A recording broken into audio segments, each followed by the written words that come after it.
Hello friends, എല്ലാവർക്കും good morning. അപ്പോൾ എല്ലാവർക്കും വരും വീക്കിലെ ഒരു തകർപ്പൻ പ്രൊമോയിലേക്ക് തന്നെ സ്വാഗതം.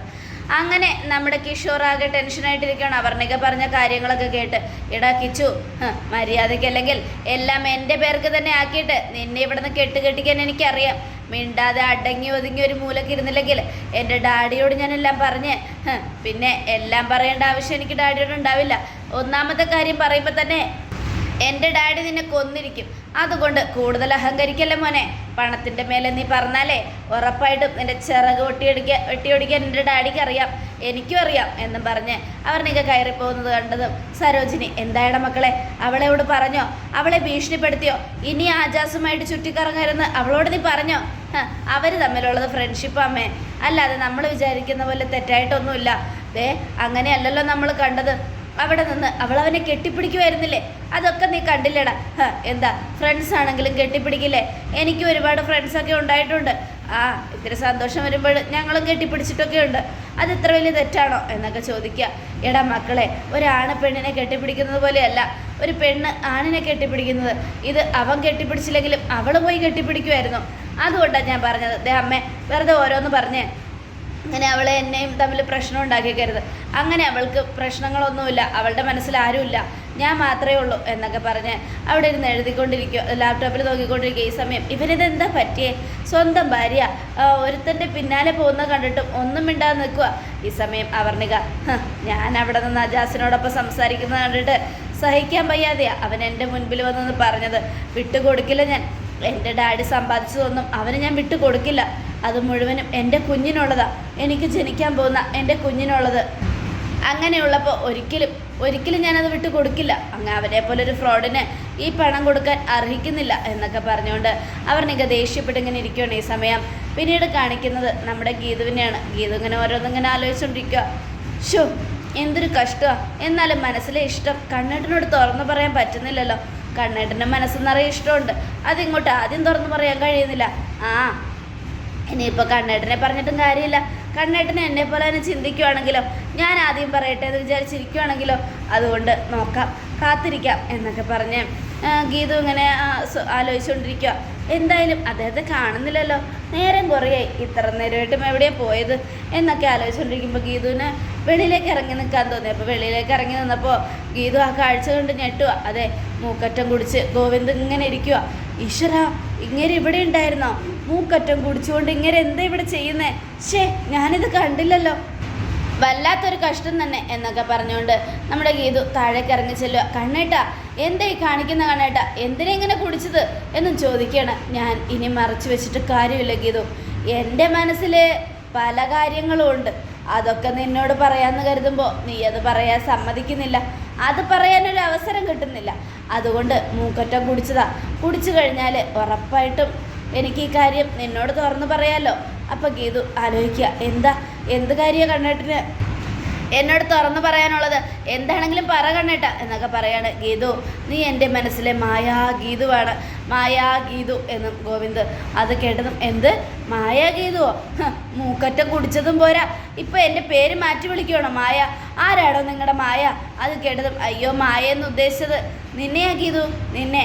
നീ എൻ്റെ മനസ്സിൽ ഇങ്ങനെ മായാതെ കിടക്കുക എന്നും ഗോവിന്ദ്. ഇത് കേട്ടതും ഗീതുവിന് കയറിയില്ല ദേഷ്യം. ഗീതു, ഗോവിന്ദേട്ടാ, എന്തൊക്കെയായി കാണിക്കുന്നേ? പെട്ടെന്ന് വന്നേ എന്നും പറയാം. ഞാൻ വരില്ല, ഇനിയും കുടിക്കും. കുടിച്ച് എൻ്റെ മനസ്സിലുള്ളത് മുഴുവൻ എനിക്ക് തുറന്നു പറയണം. അതിനു വേണ്ടിയാണ് ഞാൻ കാത്തിരിക്കുന്നത് എന്നൊക്കെ പറഞ്ഞ് ഗോവിന്ദ് ഇങ്ങനെ വീണ്ടും കുടിക്കുക. അത് കണ്ടതും ഗീതു, ഈശ്വര, ഇങ്ങനെ എന്ത് പറഞ്ഞ് ഞാനിപ്പോൾ എഴുന്നേൽപ്പിച്ച് കൊണ്ടുപോകുന്നേ? വല്ലാത്തൊരു കഷ്ടമായല്ലോ എന്നൊക്കെ പറഞ്ഞുകൊണ്ട് ഗീതു ഇങ്ങനെ നിൽക്കണം. അപ്പോഴേക്കും ഗോവിന്ദ് ആലോചിക്കുക, ഗീതു കേരള സാരി ഉടുത്തു വരുന്നതും പിന്നെ അവരുടെ ബെഡിൽ ഹാർട്ടിൻ്റെ ചിഹ്നത്തിൽ റോസാപ്പൂക്കൾ വിതർന്നതും അങ്ങനെ ഗോവിന്ദ് ഗീതു മുഖത്തോട് മുഖം നോക്കിയിരിക്കുന്നതും, ആഹാ എന്തൊരു രസം, നീയും ഞാനും മാത്രമുള്ള ആ ആദ്യ രാത്രിയിൽ ഞാനും നീയും സന്തോഷത്തോടെ ഇരിക്കുമ്പോൾ എന്നൊക്കെ പറഞ്ഞ് ഗോവിന്ദ് ഗീതുവിനിട്ട് ഭ്രാന്താക്കുക. ആഹാ മൂക്കറ്റം കുടിച്ചിട്ട് എന്നെ മായെന്ന് വിളിച്ചതും പോരാണ്ട് വേറെ എന്തൊക്കെയോ വിളിച്ചു പറഞ്ഞുകൊണ്ടിരിക്കുകയാണല്ലേ? ഞാനിന്ന് കടിച്ചു തിന്നും എന്നും പറഞ്ഞുകൊണ്ട് ഗീതു ഗോവിന്ദൻ്റെ കയ്യിൽ കടിക്കുക. എന്താ ഗീതു ഇത്? നീ എന്തിനാ ഇപ്പം എന്നെ കടിച്ചേ? നിങ്ങളെ ഞാൻ കടിക്കുകയല്ല, നിങ്ങളെ ഞാൻ കൊല്ലും. അതെ, ഞാൻ ഗീതുവല്ല, മന്ത്രവാദി, നിങ്ങളെ ഒഴിപ്പിക്കാൻ വന്ന മന്ത്രവാദി എന്നും പറഞ്ഞുകൊണ്ട് ഗോവിന്ദനെ വലിച്ചുകൊണ്ട് പോകാനൊരുങ്ങുമ്പോൾ അയ്യപ്പൻ നായർ, എന്താ കുഞ്ഞെ, എന്താ പറ്റിയേ, ഇത് നോക്കയ്യപ്പെട്ട, നിങ്ങൾ എവിടെയായിരുന്നു? കണ്ണേട്ട കുളിക്കുന്നത് കണ്ടിരുന്നെങ്കിൽ എന്നെ വിളിക്കായിരുന്നല്ലോ. അത് കേട്ടതും, അയ്യോ മോളെ, ഞാനിവിടെ ഉണ്ടായിരുന്നില്ല, ഞാൻ അങ്ങോട്ട് പുറത്തു പോയിരിക്കുകയായിരുന്നു, അതുകൊണ്ടാണ് ഞാനിത് കാണാതിരുന്നത്. സോറി മോളെ. സോറി ഒന്നും പറയണ്ട, ദേ ഇങ്ങേരെ എന്ത് ചെയ്യണമെന്ന് എനിക്ക് നന്നായിട്ടറിയാം എന്നൊക്കെ പറഞ്ഞ് ഗീതു പെട്ടെന്ന് തന്നെ ഗോവിന്ദനെ പിടിച്ചു വലിച്ചു പോവുക. ഈ സമയം അയ്യപ്പനാണെങ്കിൽ ചിരി വന്നിട്ട് വയ്യ.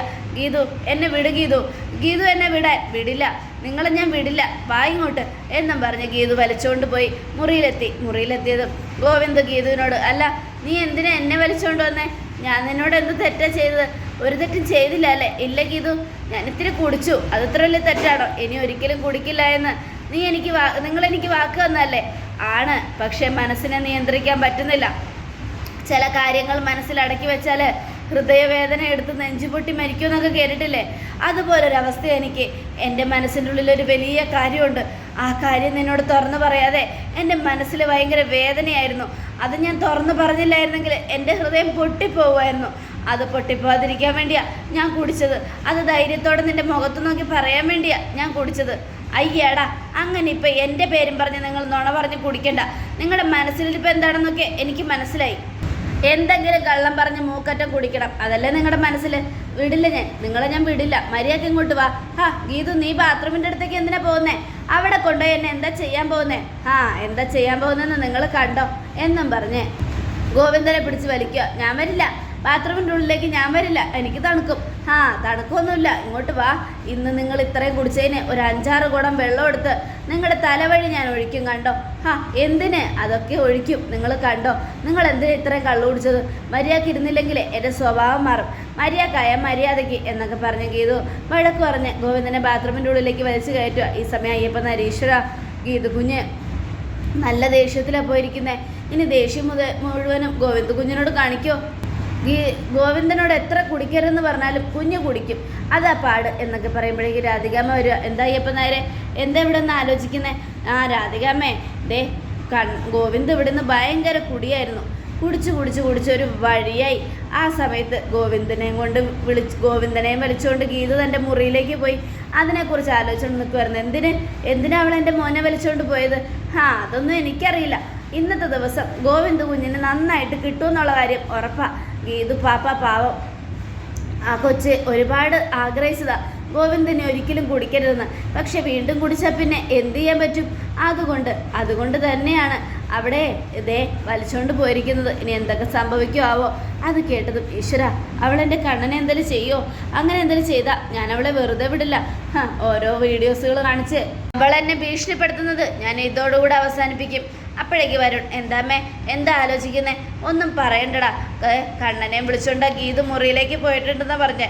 എന്തിന്? അവൻ മൂക്കറ്റം കുടിച്ച് അവിടെ ഇരിക്കുമായിരുന്നു എന്ന്. അവൻ്റെ കുടി കണ്ടതും ഗീതുവിന് കലി കയറി കൈ പിടിച്ച് വലിച്ചോണ്ട് പോകുമായിരുന്നു എന്ന്. അതെന്തിനാണെന്ന് ആലോചിച്ചുകൊണ്ടിരിക്കുക മോനെ ഞാൻ. ഈശ്വര, എന്തിനാ അങ്ങനെ ഒരു കാര്യം അവൾ ചെയ്യുന്നേ? ദേ അമ്മേ, ഇത് വെറുതെ വിട്ടുകൂടമ്മേ. ഏട്ടനെ അങ്ങനെയൊക്കെ ചെയ്താൽ നമ്മളത് ചോദിക്കണം. അതേ മോനെ, ചോദിക്കണം. അതിനു വേണ്ടിയാണ് അമ്മ ഇവിടെ നിന്ന് ആലോചിക്കുന്നത്, എങ്ങനെയാണ് ചോദിക്കുന്നതെന്ന്. അപ്പോഴേക്കും ഗീതു എന്താ ചെയ്യുന്നത്? എന്നെ വിട് ഗീതു എന്നൊക്കെ പറഞ്ഞുകൊണ്ട് ഗോവിന്ദിൻ്റെ ശബ്ദം. അത് കേട്ടതും, അത് കണ്ണൻ്റെ ശബ്ദമല്ലേ? ഈശ്വര, അവൾ കാര്യമായിട്ട് എന്തോ അവന് ചെയ്യുന്നുണ്ട്. അതുകൊണ്ട് അവൻ പേടിച്ച് ഗീതു വേണ്ട എന്ന് പറയുന്നേ. എന്താണെങ്കിലും ചോദിച്ചേ പറ്റൂ മോനെ. നിങ്ങൾ വാ, നിങ്ങളുടെ തലവഴി ഞാൻ വെള്ളം ഒഴിക്കാം എന്നൊക്കെ പറഞ്ഞ് ഗീതു വെള്ളം ഒഴിച്ചുകൊണ്ടിരിക്കുക. അങ്ങനെ രണ്ടുപേരും ബാത്റൂമിൻ്റെ ഉള്ളിൽ നിന്നും നനയുവാണ്. ആ നനയലിൽ ഗീതുവിനെ കെട്ടിപ്പിടിച്ച് ഗോവിന്ദ് എല്ലാ സത്യങ്ങളും തുറന്നു പറയോ? അതേ പ്രേക്ഷകരെ, ഗോവിന്ദൻ്റെ മനസ്സിലെ പ്രണയം വായ നിറയെ പറയാൻ ഗീതുവിനോട് എടുത്തു വെച്ചിരിക്കുകയാണ്. പക്ഷേ എന്ത് ചെയ്യാനാ? മൂക്കറ്റം കുടിച്ചാൽ മാത്രമേ ആ ഒരു കാര്യം തുറന്നു പറയാൻ പറ്റൂ. ആ ഒരു ആവേശത്തിലാണ് ഗോവിന്ദ് അത്രയും കുടിച്ചു കഴിയുമ്പോൾ ബോധമില്ലാതെ ഗോവിന്ദെല്ലാം തുറന്നു പറയോ? അത് ഗീതുവിന് സന്തോഷമുള്ള കാര്യമാണോ? ഗീതുവിൻ്റെ മനസ്സിലെ ആഗ്രഹം പോലെ തന്നെ ഈ ഒരു അവസാനം ഗീതുവും ഗോവിന്ദും ഒന്നിക്കുമ്പോൾ രാധികാമ്മ എങ്ങനെയെങ്കിലും അവരെ പിരിക്കണമെന്നുള്ള കടുത്ത തീരുമാനത്തിലാണ്. അതെ, പിരിച്ചേ പറ്റൂ. ഗോവിന്ദനെയും ഗീതുവിനെയും തമ്മിൽ പിരിച്ച് ആ ഒരു സ്ഥാനം തനിക്ക് തട്ടിയെടുക്കണം. ഗീതുവിൻ്റെ പേരിൽ ഗോവിന്ദ് ഒരു സ്വത്ത് പോലും എഴുതി വെക്കാൻ പാടില്ല. സ്വത്തുക്കൾ മുഴുവനും എനിക്കുള്ളതാ, എനിക്ക് മാത്രം എന്നൊക്കെ ആലോചിച്ചുകൊണ്ട് രാധികാമ്മ ഇങ്ങനെ നിൽക്കും. അമ്മ എന്താ ആലോചിക്കുന്നേ? അവിടെ എന്തൊക്കെയോ നടക്കുന്നുണ്ട്, അങ്ങോട്ട് ചെല്ല്. അപ്പോഴേക്കും കാഞ്ചന, ആഹാ എന്നെ മമ്മി രണ്ടുപേരും ഒളിഞ്ഞു നോക്കുന്നത്? അത് കേട്ടത് ഞങ്ങൾ ഒളിഞ്ഞു നോക്കിയതല്ല, കണ്ണൻ കുടിച്ചിട്ടുണ്ടെന്നാണ് കേട്ടത്. കുടിച്ച കണ്ണനെ വലിച്ചോണ്ട് വന്നു ഗീതു പാപ്പാവാ. ഗീതു പാപ്പാക്ക് അവളോ ബലമെറുക്ക ഒരാമ്പളയെ ഇളുത്തു പോറക്ക് മട്ടും. അത് കേട്ടോ, ഒന്ന് മിണ്ടായിരിക്കുക കാഞ്ചനെ. നീ ഒരു ഐഡിയ പറഞ്ഞ. എന്താ ഐഡിയ? ഗീതവും ഗോവിന്ദനും തമ്മിൽ സംസാരിക്കുന്നത് എന്താണെന്നറിയണം. അതൊക്കെ പോയി നേരെ പോയി കേട്ടാൽ പോരെ. നിങ്ങൾ രണ്ടുപേരും എന്താ സംസാരിക്കുന്നത്? ഓ മണ്ടി, ഇവളോടൊന്നും പറഞ്ഞിട്ട് കാര്യമില്ല. വരുൺ, നമുക്ക് എന്ത് ചെയ്യാൻ പറ്റും? എനിക്കറിയില്ലമ്മേ. മുറി പൂട്ടിയിരിക്കുക, അതുകൊണ്ട് എന്ത് ചെയ്യാൻ പറ്റുമെന്ന് എനിക്കറിയില്ല എന്നൊക്കെ പറയണം. ഇത് കേട്ടതും ഇനിയിപ്പോൾ എന്താ വഴി? എന്തെങ്കിലും ഒരു കാര്യം ചെയ്തേ പറ്റൂ ദൈവമേ. അപ്പോൾ ഗീതു ഷവർ ഓഫ് ചെയ്തു. ഓഫ് ചെയ്യില്ല, നിങ്ങൾ ഇതിൽ നിന്ന് മൊത്തം നനയണം. നനഞ്ഞ് നിങ്ങളുടെ കെട്ടൊക്കെ ഇറങ്ങണം.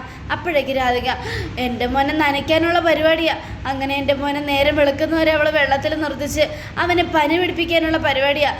സമ്മതിക്കില്ല, ഞാൻ സമ്മതിച്ച് കൊടുക്കില്ല എന്നൊക്കെ പറഞ്ഞ് രാധിക ഇങ്ങനെ ദേഷ്യപ്പെട്ട് നിൽക്കുവാണ്. ഈ സമയം പിന്നീട് കാണിക്കുന്നത് രേഖയാണ്. എല്ലാവരും ഒളിഞ്ഞു നോക്കുന്നുണ്ട്. രേഖ അങ്ങോട്ട് ചെല്ലുക. എന്താ ഇവിടെ എല്ലാവരും കൂടെ എന്താ ഇതിൻ്റെ മുൻപിൽ എന്താ വരുന്നേട്ടാ? ഏയ് ഒന്നുമില്ല. ഗീതുവിൻ്റെയും ഗോവിന്ദൻ്റെ മുറിയിൽ നിന്നും വഴക്കൂടുന്ന ഒരു ശബ്ദം കേട്ടു. അതെന്താണെന്നറിയാൻ വേണ്ടി വന്നതാ. നിങ്ങൾക്ക് നാണമില്ലേ?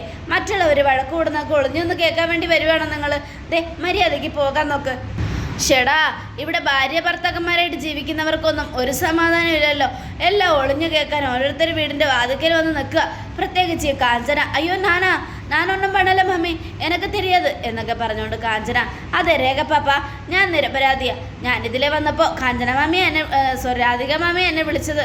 എന്നിട്ട് എന്നോട് പറഞ്ഞു ഗീതുവിൻ്റെയും ഗോവിന്ദ മാമയുടെയും മുറിയിലെ എന്നെ നടക്കുന്നത് അത് എന്നാന്ന് പാറുന്ന്. അത് കണ്ടപ്പോഴാണ് ഞാൻ ഒളിഞ്ഞു നോക്കിയത്, അല്ലാതെ വേറൊന്നുമില്ല. എന്താ അമ്മ ഇത്?